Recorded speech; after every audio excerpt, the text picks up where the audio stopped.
savons que la parole de Dieu, c'est la vie.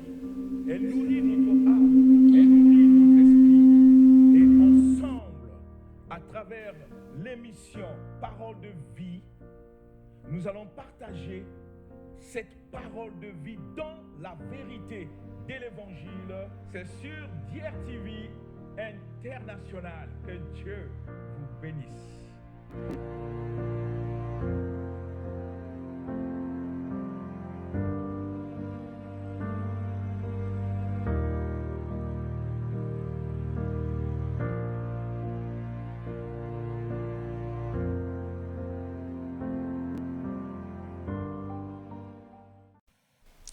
Bien-aimés, nous voulons remercier le Seigneur de ce qui rend ces moments disponibles tels que nous l'avons annoncé dans notre émission Parole de vie. Et nous avons dit que dans cette émission, nous allons parler de la vérité de l'Évangile face à des fausses doctrines auxquelles parfois les enfants de Dieu ne se retrouvent pas. Et dans cette émission, nous allons développer beaucoup de sujets, beaucoup de thèmes, concernant même la doctrine, la parole que le Seigneur Jésus a laissée face à des philosophies qui sont développées partout à travers le monde. Mais aujourd'hui, je vais vous présenter d'une manière générale, avec un langage simple, parce que le but, c'est d'amener l'édification, la compréhension de l'évangile que Jésus-Christ a laissé pour son Église, afin que les chrétiens à travers le monde, même ceux qui ne connaissent pas Dieu, puissent comprendre ce qui est véritablement l'Évangile, sans mélanger avec des enseignements par là. C'est ainsi que nous allons lire un passage pour que nous puissions comprendre ce qu'est la pensée de Dieu dans le livre de Ésaïe, chapitre 55, le verset 8 à 9. Écoutez la lecture. Ésaïe chapitre 55, du verset 8 au verset 9, nous allons de Jésus-Christ. En effet, vos pensées ne sont pas mes pensées, et mes voix ne sont pas vos voix, déclare l'Éternel. Le ciel est bien loin, plus haut que la terre. De même, mes voix sont bien au-dessus de vos voix, et mes pensées bien au-dessus de vos pensées. Amen. Bien-aimés, vous écoutez ce que Dieu dit. Ici, dans le livre d'Ésaïe, Dieu veut nous fixer pour nous dire simplement que nos pensées ne sont pas les pensées de Dieu. Et les voix de Dieu ne sont pas nos voix. Cela veut dire que nous ne pouvons pas servir le Seigneur avec nos pensées, nos imaginations, ce que nous pensons faire pour Dieu. Il faut que nous puissions avoir la connaissance de la pensée de Dieu, la connaissance de ce que Dieu veut, la connaissance de ses voies, pour le servir non selon nos pensées bien-aimées, mais selon la pensée du Seigneur. Si nous ne comprenons pas cela, nous allons ajouter beaucoup de philosophie dans la parole de Dieu, beaucoup de révélations qui n'ont rien à voir avec la voix de Dieu, qui n'ont rien à voir avec la pensée du Seigneur. C'est à cause de cela, quand Jésus a formé ses disciples, il dit dans le livre de Matthieu, chapitre 28, que nous allons lire le verset 18 à 20. Et nous allons écouter la lecture. Matthieu chapitre 28, du verset 18 au verset 20, nous allons le Seigneur. Jésus s'approcha et leur dit, « Tout pouvoir m'a été donné dans le ciel et sur la terre. Allez donc, faites de toutes les nations des disciples, baptisez-les au nom du Père, du Fils et du Saint-Esprit, et enseignez-leur à mettre en pratique tout ce que je vous ai prescrit. Et moi, je suis avec vous tous les jours jusqu'à la fin du monde. » Bien-aimés, nous avons écouté ce que Jésus a dit parce que nous avons lu le livre de Matthieu simplement pour montrer ce que le Seigneur est en train de demander aux apôtres. Dans le livre d'Ésaïe que nous avons lu, le Seigneur dit « Vos pensées ne sont pas mes pensées ». Et dans le livre de Matthieu 28 que nous venons de lire, le Seigneur attire l'attention des apôtres. Il dit « Faites des nations les disciples, enseignez-leur à observer tout ce que je vous ai prescrit. » Cela sous-entend qu'aucun apôtre peut enseigner ce que lui il pense. Aucun apôtre peut enseigner ce qu'il a appris dans des théologies. Je ne suis pas contre les théologies, mais nous voulons avoir la pensée de Dieu pour le communiquer aux hommes. Et Jésus a dit, enseignez-leur tout ce que je vous ai prescrit. Ça veut dire que les apôtres n'ont pas un message, mais ils ont que le message que Jésus a laissé pour communiquer à l'Église. C'est ce message-là qui peut amener les hommes et les femmes à servir Dieu selon ses pensées et non selon les pensées des apôtres ou les pensées des pasteurs ou les pensées des prophètes ou des docteurs. Parce qu'aucun pasteur, aucun apôtre, aucun évangéliste, aucun docteur, aucun prophète n'a un message. L'unique message qui doit être prêché dans les églises, c'est le message que le Seigneur a laissé à des apôtres, tel qu'il a dit dans le livre de Matthieu. Vous devez enseigner aux gens non ce que vous pensez, non vos philosophies, mais vous devez enseigner ce que moi, Jésus, je vous ai prescrit. C'est de cela que nous allons parler dans cette émission, en voyant beaucoup de sujets, des thèmes qui portent à confusion dans le monde évangélique.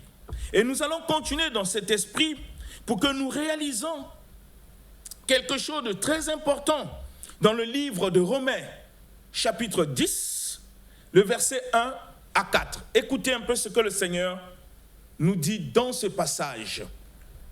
Romains chapitre 10, du verset 1 au verset 4, nous en notre Seigneur. Frères et sœurs, le vœu de mon cœur et ma prière à Dieu pour les Israélites, c'est qu'ils soient sauvés. En effet, je leur rends ce témoignage.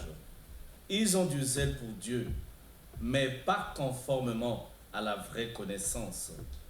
Ils ignorent la justice de Dieu et cherchent à établir la leur propre. Ils ne se sentent donc pas soumis à la justice de Dieu, car Christ est la fin de la loi pour que tous ceux qui croient reçoivent la justice. Amen. Vous comprenez que le Seigneur Jésus disait à son peuple que mon peuple périt parce qu'il lui manque la connaissance. Nous ne pouvons pas servir Dieu si nous n'avons pas la connaissance de sa volonté. Vous voyez le livre de Romains chapitre 10, il y a eu des Juifs qui ont voulu servir Dieu avec leur sagesse, leur intelligence, leur pensée. Et l'apôtre Paul, qui comprenait la pensée de Dieu, qui comprenait la voix de Dieu, il leur a dit, oui, je vous rends le témoignage que vous avez du zèle pour Dieu. Mais on peut avoir beaucoup de zèle pour Dieu, mais si on n'a pas la connaissance de sa volonté, on n'est pas sauvé, bien-aimé. Il dit, je rends témoignage que vous avez du zèle pour Dieu, mais votre zèle n'est pas basé sur la connaissance de la pensée de Dieu, la connaissance de sa parole. Et à cause de cela, vous n'êtes pas sauvés. Parce qu'ils ont établi leur propre manière, leur propre justice, leur propre façon de servir le Seigneur. Ils ne se sont pas soumis à la manière dont Dieu veut que les hommes puissent le servir. Et la phrase termine par dire que Christ est la fin de la loi. Nous aurons à développer toutes ces choses dans notre émission Parole de vie. Je suis en train simplement de planter le décor pour que nous comprenions ce que le Seigneur lui-même dit dans sa parole. Donc il est impossible qu'un homme puisse servir Dieu avec ses pensées. Il faut avoir la connaissance de la pensée de Dieu, la connaissance de sa parole, pour que tu puisses le servir comme lui le veut, parce qu'il a dit, mes voix ne sont pas vos voix et mes pensées ne sont pas vos pensées. Et dans le livre de Josué, le Seigneur dit quelque chose concernant sa parole. Toujours, je vous amène dans cet esprit de la parole, dans Josué chapitre 1, verset 8. Vous allez comprendre comment Dieu met l'accent toujours sur sa parole, qui est sa volonté, qui est sa pensée. Qu'est-ce que le Seigneur nous dit dans le livre de Josué chapitre 1, verset 8? Josué chapitre 1, au verset 8, nous allons le Seigneur. Que ce livre de la loi ne se éloigne pas de toi. Médite-le jour et nuit pour agir avec fidélité, conforme à tout ce qui y est écrit. Car c'est alors que tu auras du succès dans tes entreprises. C'est alors que tu réussiras. Amen. Vous voyez, dans le livre de Josué, Dieu attire l'attention de Josué. Vous savez, Josué est le successeur de Moïse. Et quand Dieu parle à Josué, il est en train d'orienter Josué pour que Josué ne mette pas ses propres pensées, étant qu'homme, dans la volonté de Dieu qui est sa parole. Dieu disait tout le temps à Josué, tu dois faire selon ce que mon serviteur Moïse vous a prescrit. Parce que ce que Moïse a prescrit vient de Dieu. C'est ainsi que le Seigneur dit à Josué que ce livre de la loi ne s'éloigne pas de ta bouche. Médite la jour et nuit pour agir fidèlement selon ce qui est écrit, pour agir. Donc Josué avait l'intérêt de méditer la parole de Dieu, pour connaître la pensée de Dieu, afin d'agir non comme lui le veut, d'agir non comme il pense, mais d'agir comme Dieu le veut. Et c'est à cette condition que le Seigneur dit, quand tu fais comme ça, c'est alors que tu auras du succès dans tes entreprises. C'est alors que tu réussiras. Voyez, tout succès, toute réussite ne vient pas de Dieu. Mais ce qui vient de Dieu doit être en conformité avec sa parole, qui est sa volonté, qui est sa pensée et qui est sa voix. Et le Seigneur nous met toujours en garde pour que nous ne puissions pas créer. Vous savez, bien-aimés, j'aimerais vous dire quelque chose de simple. Moi, je ne suis pas contre la théologie. La théologie, c'est une science qui étudie Dieu. Mais cette science ne vous donne pas Dieu, ne vous donne pas la pensée de Dieu. Ça vous explique simplement comment on a fait pour retrouver telle écriture, comment est née cette religion. Mais ça ne vous donne pas la révélation de la parole. Et vous allez constater aussi que la théologie a amené tellement de la confusion parce qu'il y en a plusieurs. Vous avez des théologies évangéliques, théologie pentecôtiste, théologie protestante, vous avez des théologies catholiques, il y en a tellement beaucoup. Et ces théologies parfois se contredisent sur parfois des passages bibliques auxquels ils ne voient pas les mêmes choses, ils ne rendent pas la même chose. Et ça crée des confusions. Mais Jésus, lui, il n'a pas laissé la théologie. Il a laissé le Saint-Esprit. Et il a dit que le Saint-Esprit vous conduira dans toute la vérité. Et cela suffit. Quand nous cherchons des choses qui ne cadrent pas avec la volonté de Dieu, nous pouvons commettre beaucoup des erreurs, pensant que ce que nous enseignons, bien que c'est écrit, est conforme à la volonté. Parce que les Écritures que nous lisons, il faut que le Seigneur, par son Esprit, vous donne la révélation, la compréhension de ce qui est écrit, pour que vous puissiez mieux interpréter la parole, non comme vous le pensez, mais comme le Saint-Esprit le veut, parce que c'est une inspiration qui vient du Seigneur. C'est ainsi que nous allons continuer dans cet élan. Je suis en train de poser des passages bibliques pour que vous compreniez le sens de cette émission, quand nous allons rentrer sur des sujets clés. Quand vous lisez le livre de 2 Timothée, nous sommes tous sur la parole, qui est la pensée de Dieu.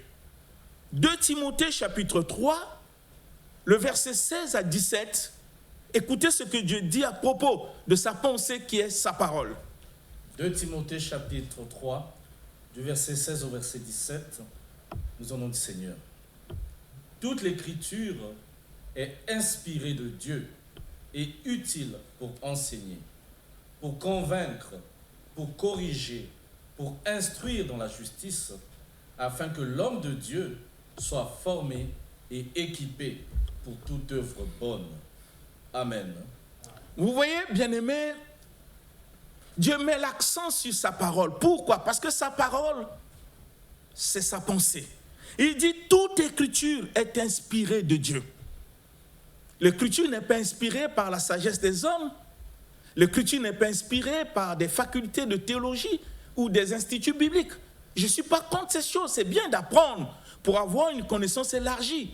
Mais ça ne vous donne pas la révélation de ce qui est réellement la parole de Dieu, qui est sa pensée et sa voix. Parce qu'il a dit, mes voix ne sont pas vos voix et vos pensées ne sont pas mes pensées. Dieu révèle sa pensée par la parole que nous lisons. C'est ainsi qu'il a dit, toute écriture est inspirée de Dieu. Écoutez bien, utile. Pourquoi Dieu a inspiré l'écriture? C'est afin que cette écriture puisse être enseignée. Ça doit enseigner. Ça doit convaincre les hommes et ça doit corriger les erreurs. Et c'est ce qui va se passer dans cette émission Parole de vie. Nous allons ramener des pensées des hommes vers le fondement même de la parole de Dieu qui est sa pensée. Et non seulement ça corrige, mais ça doit instruire l'homme. Pourquoi ça doit instruire? Parce que ça doit montrer à l'homme la manière dont Dieu veut qu'il le sert. Ça doit montrer à l'homme comment il doit prier, comment il doit adorer, comment il doit servir Dieu, comment il doit louer. Simplement parce que nous ne pouvons pas prier Dieu parce que nous le voulons. Et il faut qu'on soit enseigné pour comprendre la manière dont Dieu veut que les hommes puissent l'adorer, le prier, le servir.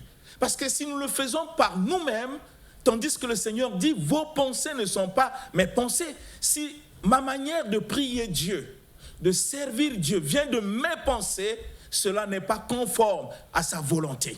Mais si la manière de faire est conforme à sa parole, parce que ce que nous venons lire, Dieu dit, il instruit. Quand Dieu nous instruit, nous montre ce que nous devons faire, comment nous devons prier, et si nous prions conformément à des enseignements que Dieu nous a donnés par sa parole, notre prière, notre adoration, notre louange est conforme à sa volonté. N'oubliez pas, je mets l'accent, nos pensées tant qu'humains ne sont pas les pensées de Dieu. Donc je ne peux pas prendre mes pensées pour le mélanger avec les choses de Dieu et faire des choses pensant que ça peut être agréable au Seigneur. Non, il faut que tout ce que je fais pour Dieu doit être conforme à ce que lui l'a enseigné. Donc je dois me soumettre à sa volonté pour faire des choses non comme moi je pense bien aimer, mais faire des choses comme Dieu lui, il le veut.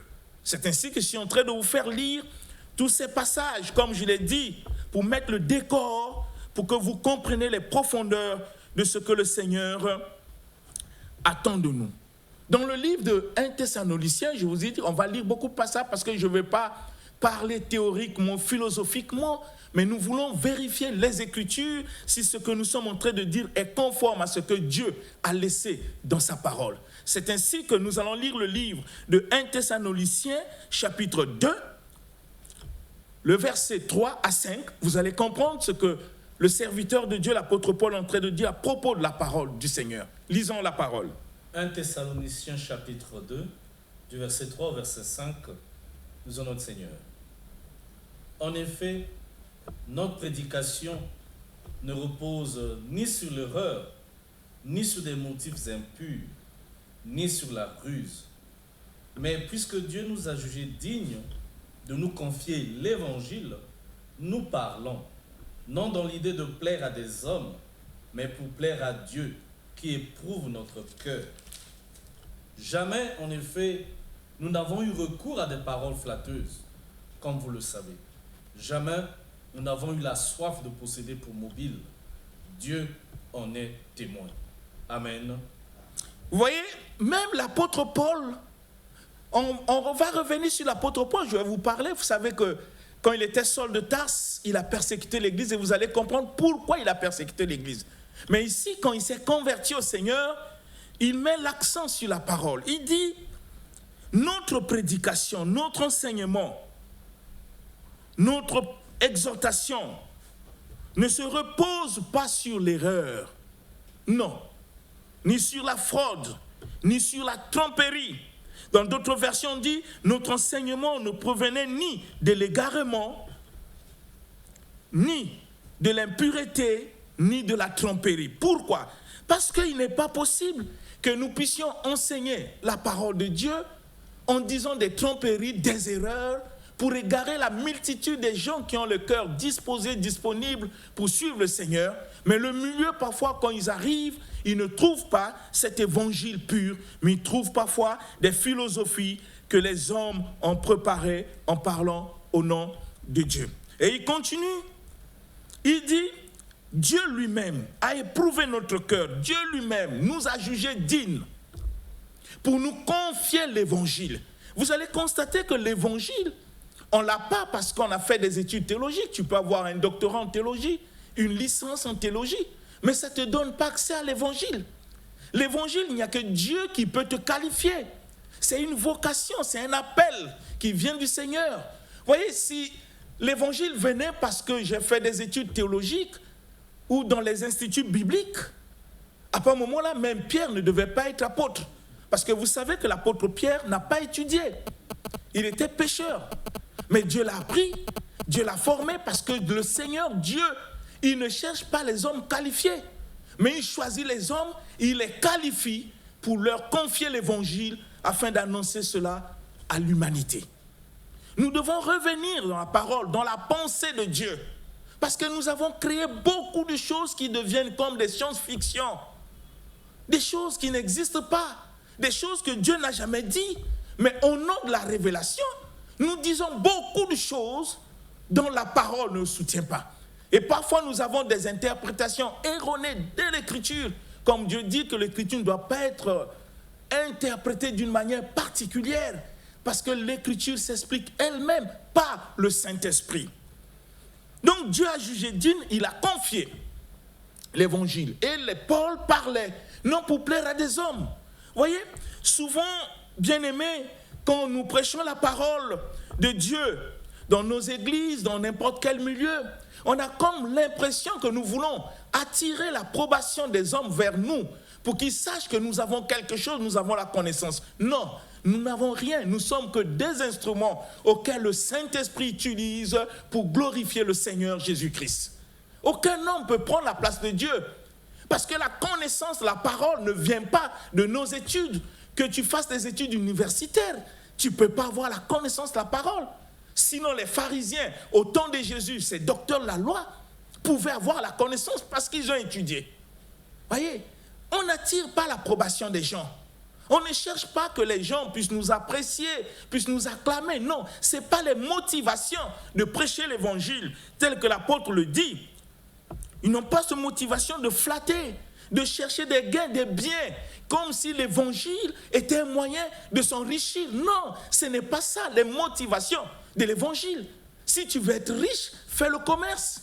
Si tu veux être riche, va travailler, tu auras l'argent. Mais l'évangile, Dieu ne nous a pas appelés pour cela. Il nous a appelés pour proclamer l'évangile pour le salut de l'humanité. C'est ainsi que l'apôtre dit, ça ne doit pas se reposer sur l'erreur. Ça ne doit pas avoir en nous des motifs impurs. Parce que quand nous prêchons, essayez de poser la question, bien-aimés, quand nous prêchons, quelles sont les motivations qui animent nos cœurs? Est-ce que nous voulons présenter Jésus? Est-ce que nous voulons attirer l'approbation des hommes?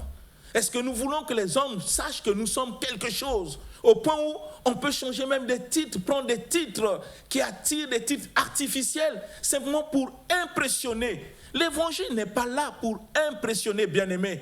L'évangile est là pour dire aux gens ce que le Seigneur Jésus-Christ a accompli sur la croix pour leur salut. Montrer aux gens le chemin que Jésus a tracé, parce qu'il n'y a pas deux chemins. Il n'y a que l'unique chemin. Et ce chemin s'appelle Jésus-Christ. Ne falsifions pas la parole pour nos intérêts personnels, bien-aimés.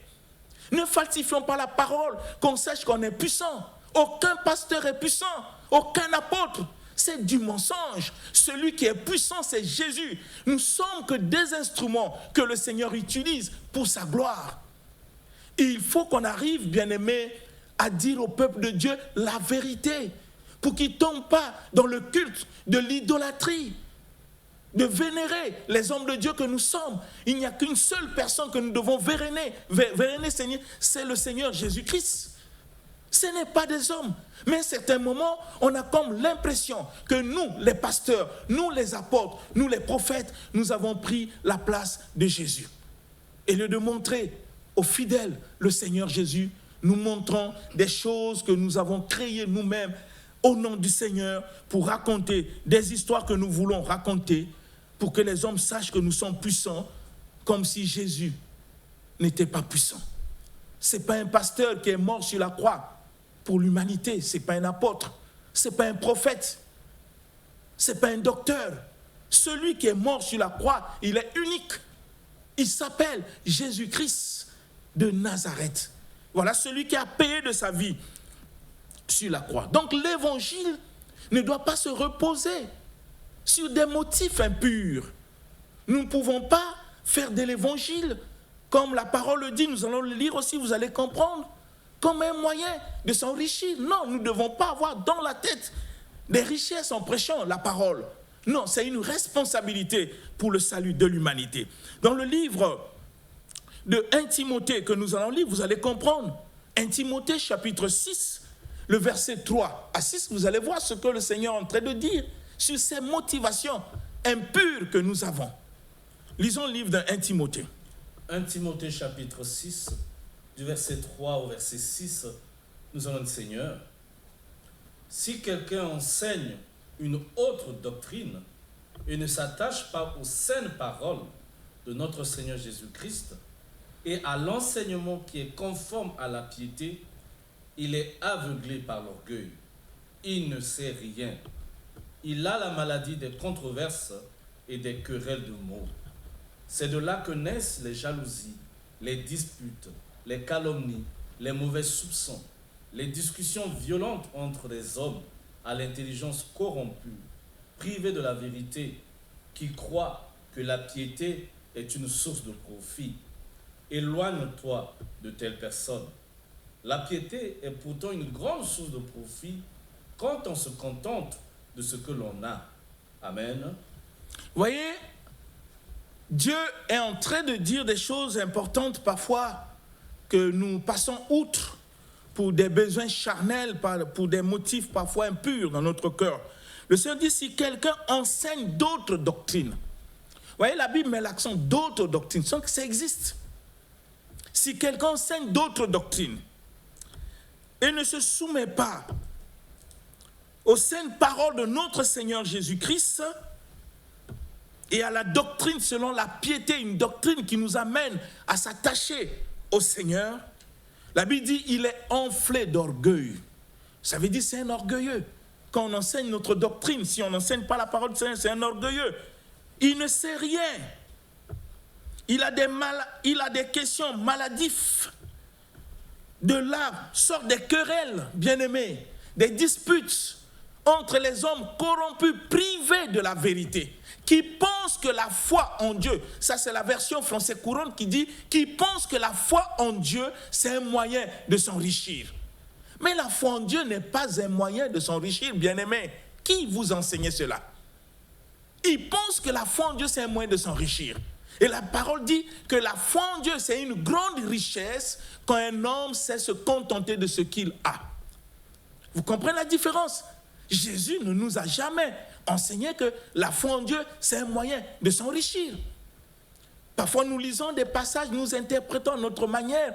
Même quand Dieu parle que celui qui me suit, il aura dans ce siècle présent au centuple et dans le siècle à venir la vie éternelle. Ça veut dire quoi? Nous allons parler de tout ça pour que vous compreniez quelle était la pensée de Jésus quand il parlait de ces choses.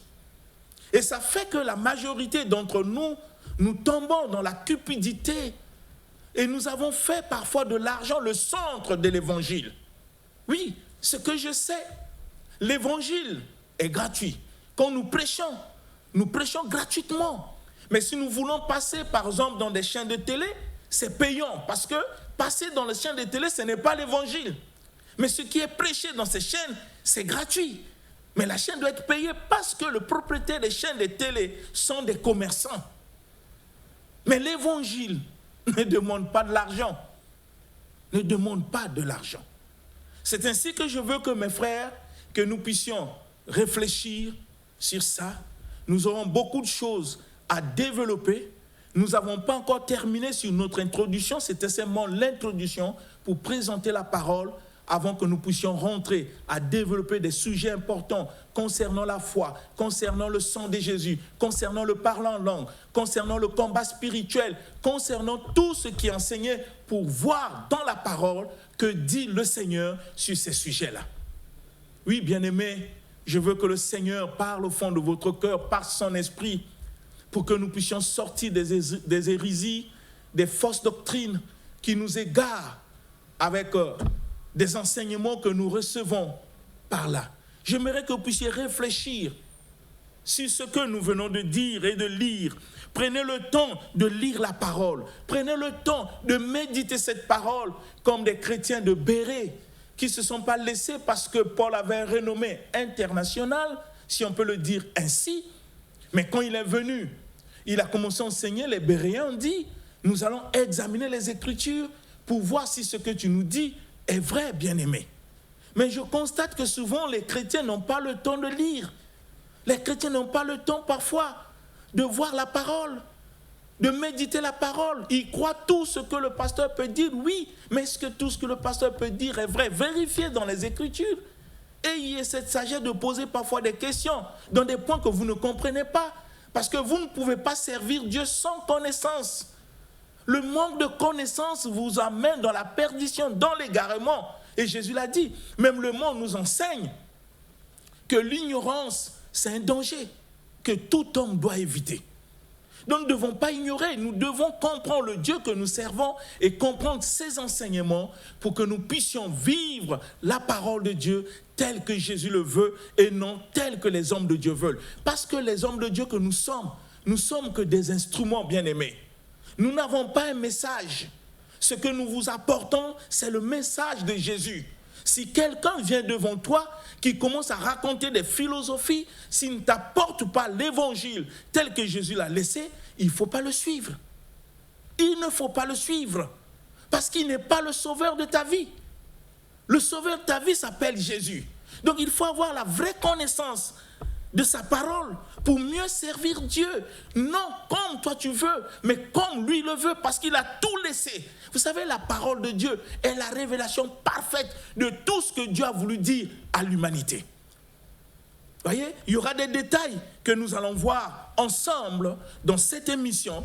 Et je vais vous dire, nous allons vous annoncer aussi quand ces émissions vont passer, pour que vous puissiez être scotchés avec le royaume de Dieu en écoutant la vérité de l'évangile dans l'émission Parole de vie. Que le Seigneur vous bénisse, que sa grâce puisse être sur vous et surtout attachez-vous à la parole du Seigneur et non aux pensées des hommes. Que le Seigneur vous bénisse encore. Merci beaucoup.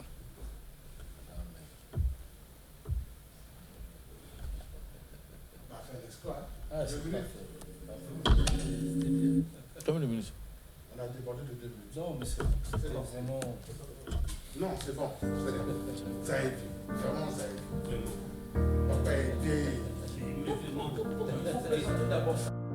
Bien-aimés, nous savons que la parole de Dieu, c'est la vie. Elle nourrit notre âme, elle nourrit notre esprit. Et ensemble, à travers l'émission Parole de vie, nous allons partager cette parole de vie dans la vérité de l'évangile. C'est sur DRTV International. Que Dieu vous bénisse.